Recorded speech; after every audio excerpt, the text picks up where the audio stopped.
Oh.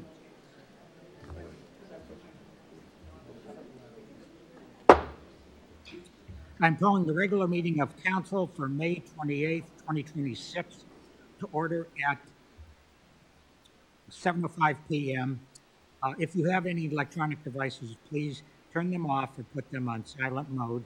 And if everyone would please rise for the Pledge of Allegiance.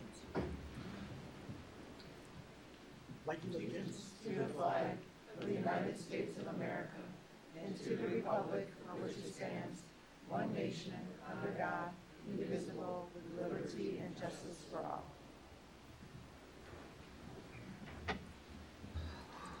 Council Clerk, please take the roll call.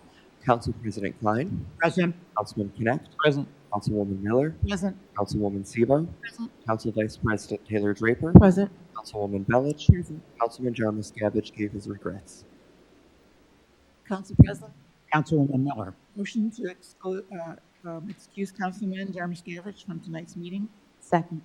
We have a motion from Councilwoman Miller, second from Councilwoman Belich, to excuse Councilman Jarmus Gabbage from this evening's meeting. Is there any discussion? Council Clerk, please take the roll call. Council President Klein. Yes. Councilman Connect. Yes. Councilwoman Miller. Yes. Councilwoman Sebo. Yes. Council Vice President Taylor Draper. Yes. Councilwoman Belich. Yes. Councilman Jarmus Gabbage is excused from this evening's meeting. We also have with us this evening Mayor Hallen, Finance Director Scott, and Law Director Kinney. First item up we have is council correspondence. Does anyone have any questions or comments on anything listed herein?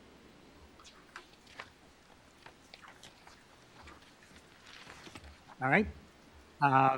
We'll move then on to our first public portion, an opportunity for the public to address council concerning anything pertaining to tonight's agenda, and I will open this portion of public portion at 7:07 p.m. All right, I will close this portion at 7:07 p.m. We will then move into reports. First up is the mayor's report. Mayor Hallen. Good evening. On Saturday, May 23rd, Zoom Car Wash sponsored the city's Electronic Recycling Day. The event was held in the Marks parking lot at the shops of Willoughby Hills. Over 90 cars came through, even with the inclement weather that we had at the start. Thanks to Zoom for sponsoring the event, and thanks to Councilman Klein and Jeremy Holland for their help during the event. ODOT has informed us that the portion of her road south of Chardon will reopen on May 29th. They have not yet. Has that moved again? No. Okay. I was like, every time I say something, they change it again. They have not yet provided an update on when work will begin on the section north of Chardon. The good news is that school will be out before construction since today was the last day. And we'll keep you updated as ODOT provides more information. As we enter home renovation season, I want to remind everyone that some projects require a permit. You can visit the city's website, navigate to Building and Zoning Department, and review the Building and Zoning forms to determine whether your project requires one. Before listing examples of projects that need permits, it's important to emphasize that all contractors working on these projects must be registered with the city. Contractor registration allows us to verify their licensing and ensure they are bonded and insured, which protects you from unqualified individuals working on your home, likely your most valuable asset. Registration costs contractors $100 annually if they decide they want to remain registered in the city.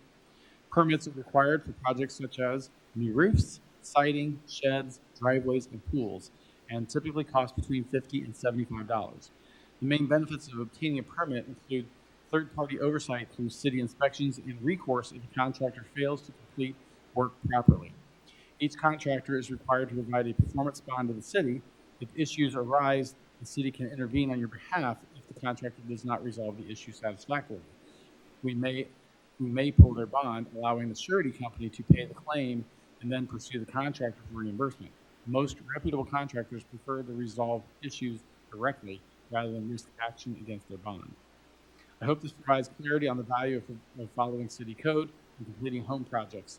Not doing so may result in work stoppage, fines, or worst of all, improperly completed work. The Willoughby Hills VFW Post Home held its annual Memorial Day ceremony on Monday, May 25th at 11 a.m.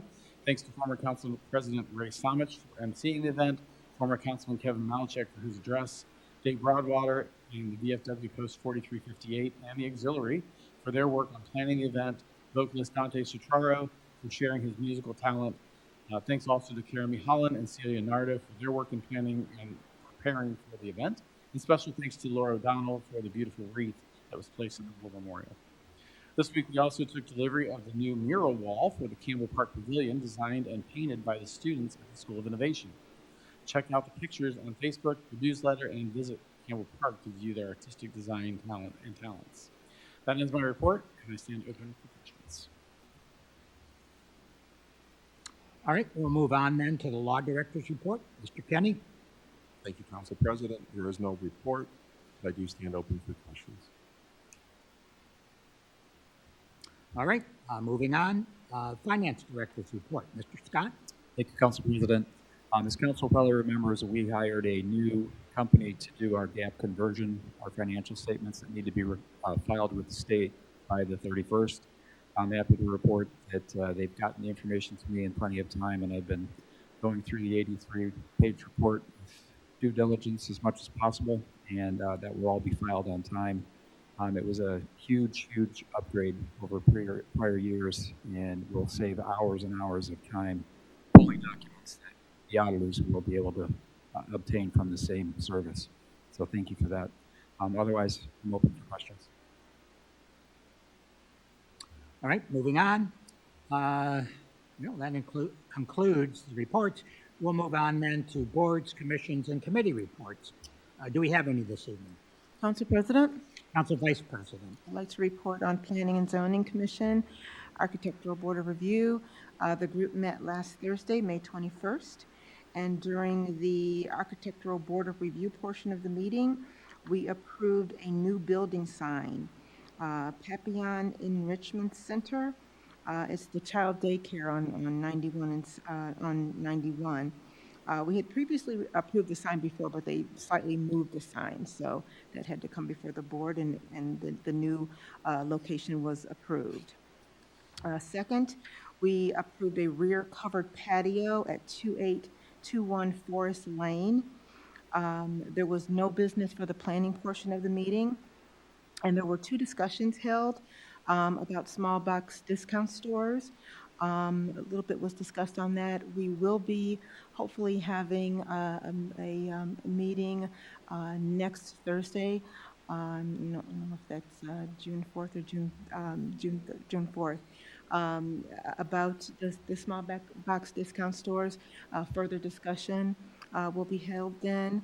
And then also we discussed the possibility of allowing a second dwelling on lots that already have homes in it. And I think we had kind of went over that before, but basically for elderly parents or relatives or older children who want to stay in the area with their homeowner. So continuing discussions on that. And if there's any other questions for me? Thank you, Council President. Any other boards, commissions, committee reports? Okay, we will move on. Next up is unfinished business. Do we have any unfinished business this evening? Council President, Council Vice President. just interested in any updates on the cell tower and also any updates on the flooding issues going on in our city. Well, I have some comments on the cell tower that I wanted to make. First of all, at the last council meeting, Mayor Hallam brought us up to date on the current status, but there was an excellent article in the News Herald this past Monday, cell tower site not funded for coverage. To get the News Herald, you didn't read it, I suggest you do. If you don't get it, you can pick it up online. But what I wanted to say, there's really four parts to getting a tower. The first one, of course, is recognizing the need for it, which we certainly have at the eastern end. And then the second part is getting a cell tower company, consultant involved in working with us. And those are the two parts that are really the city's responsibility, and we've done that.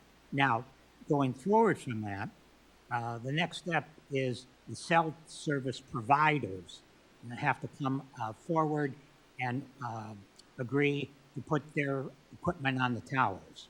We can't control them in who wants to do that and when they want to do it.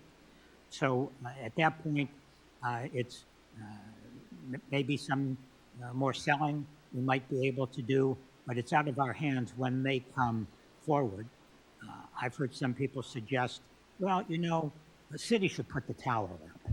Well, if the city put a cell tower up right now, we'd have a 150-foot monopole to stare at because there'd be no one on it, because nobody has an interest in putting their equipment on it.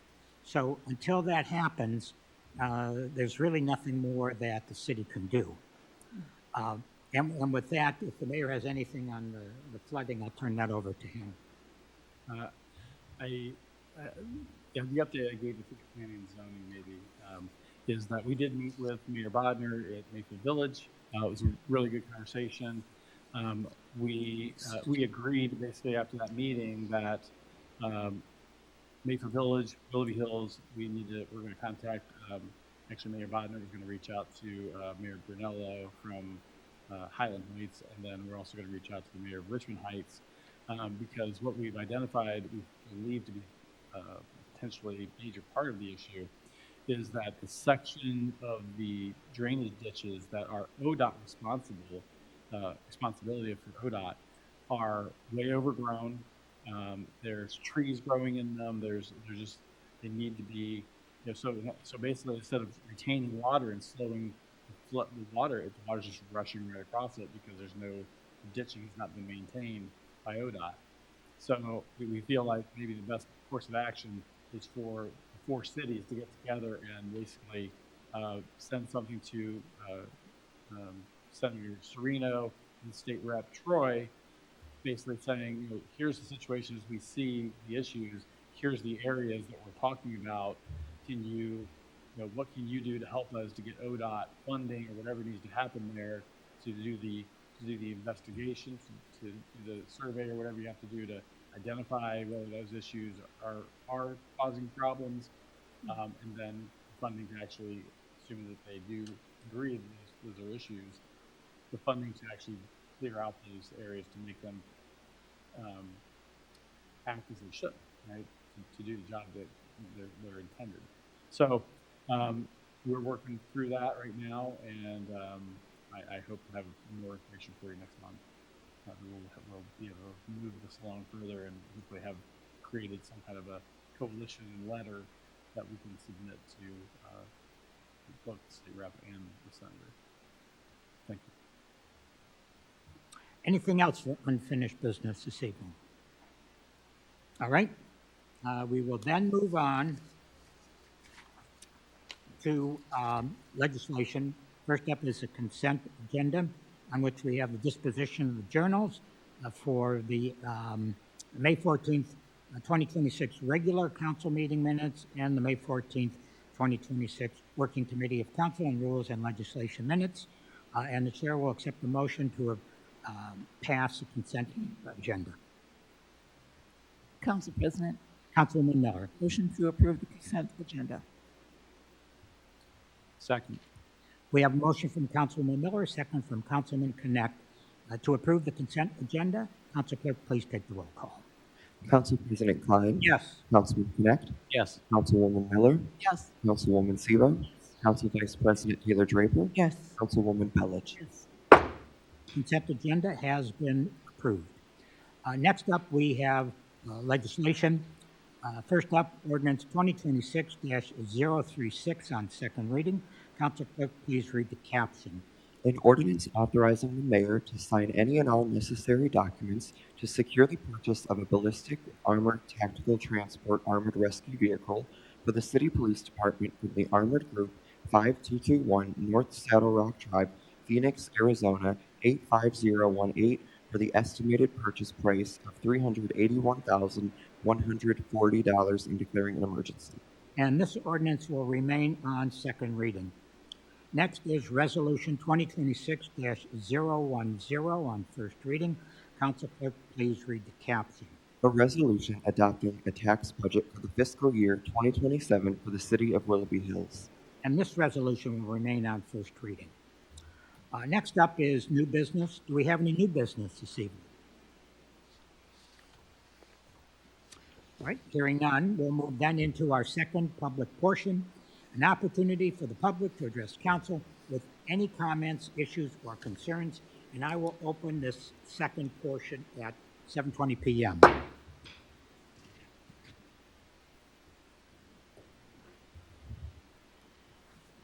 Good evening. I'm Gloria Bajeski. My address is 2717 Greylock Drive. We are asking council to review Ordinance 2026-008 amended, which sets guidelines for property owned by the city, specifically the community center. While this should have been a relatively easy ordinance to prepare, as it aimed to set a number of volunteer hours a group would need to fulfill their sanctioning status, it failed to outline, more importantly, strict sanctioning guidelines and realistic hours of use, hours that should have been mirrored what the recreation director is using and what's on the city website. Since the ordinance was passed on February 26th, 10 groups have requested sanctioning, all being approved immediately after their presentation. 2 of these groups blatantly stated they do nothing for the city, and their group is not Willoughby Hills based with Willoughby Hills residents as members. Linda Satrich will speak on this after I'm finished. My thought is that the Recreation Commission should be trained on what the true meaning of what's being sanctioned entails, with the change in your ordinance to say "and" instead of "or" in the third whereas clause as it relates to group requirements.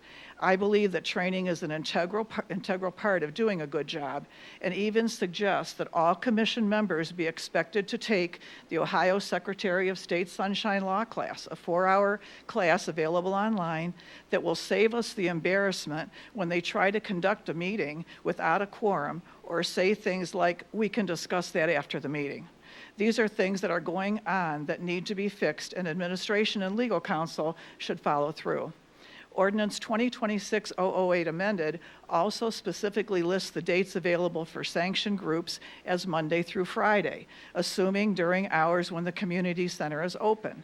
Unfortunately, these sanctioned groups were not advised of those hours and are scheduling evening meeting hours and/or Saturday classes and workshops. A property staff member will then be paid to be available to the sanctioned group, some of who are non-residents and not giving back to the community, except for volunteering the 4 hours at a city event. Scheduling of meetings during these times are currently in violation of the law that you passed. I personally would have no problem if the city made a room available to a group that is doing something to give back to the community. Oftentimes, a group would be doing a morning workshop, and that same room would be available later for an evening party rental. In closing, I respectfully request that you, 1, amend 94102A to indicate a group must be a Willoughby Hills community group and, not or, an organization whose primary purpose aims are educational, cultural, or civic in nature. And 2, amend 94102G to remove the Monday through Friday clause. And 3, seriously encourage administration legal to consider providing sunshine law training to all commission members. Thank you. Thank you.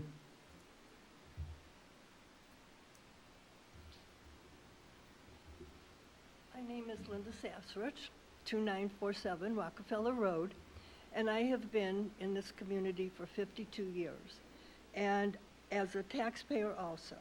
And I wanted to come to council to present my concerns about the practice at the Willoughby Hills Community Center. While going to the Recreation Commission meeting recently to be sanctioned for our Willoughby Hills Guild that's been here for 40 years, I found out that the Recreation Commission is basically giving away rooms for free at the community center for only 4 hours of volunteer work. 2 groups in mine got sanctioned by the commission, saying only that they wanted to be sanctioned so that they could use the rooms for free. When asked if they did anything for our community, they said no. And so I just think that that is wrong. And when word gets out about this, people are going to be lining up to get sanctioned so that they can get a room for free. Prior to this, the Recreation Commission, and since the community center was built, I always understood that only community groups that served the city could be sanctioned. There was also a provision that said it had to be comprised of some city residents in order to be accepted. Please review what is going on and maybe amend the legislation that governs the community center sanctioning. And also, I was a little upset with this Dave Walters, because we asked to meet with him to discuss this, and he said no. It was going to stay the way it was until the end of the year. And I think it needs to be done before that. Thank you. Thank you.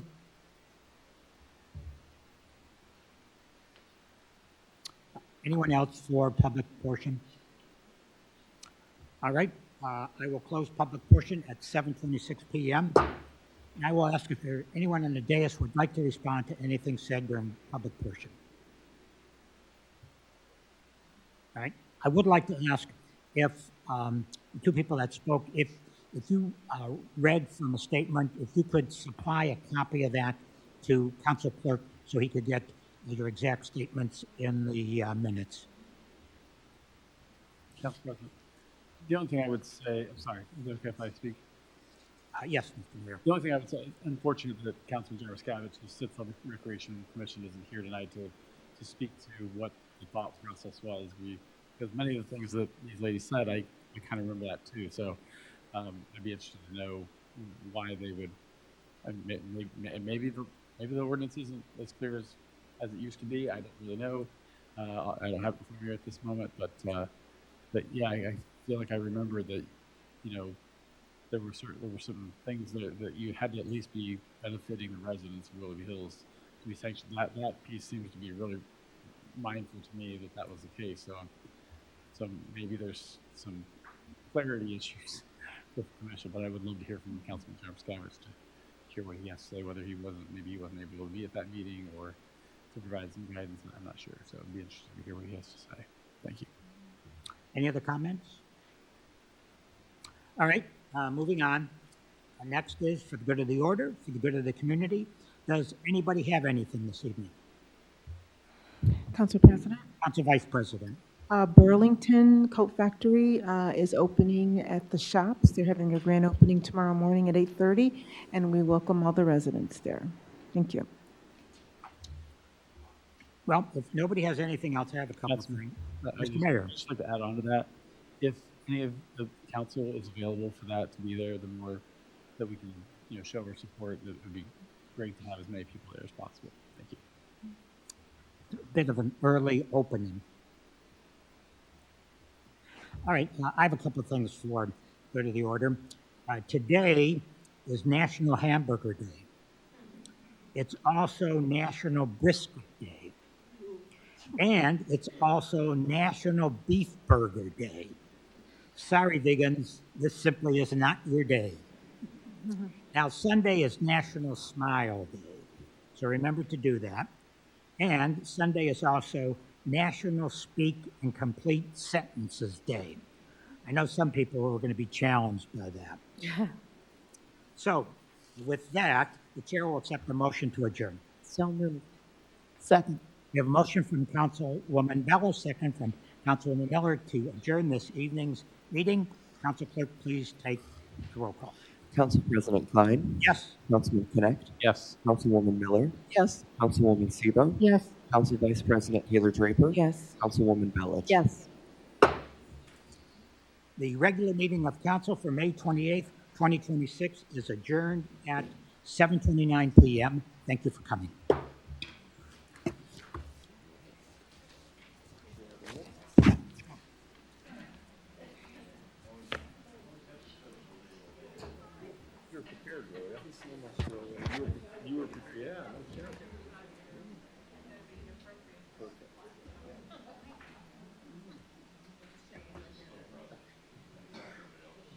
Now, the important question is, what happened with Mind Challenge? We won? Oh, the way that the email came.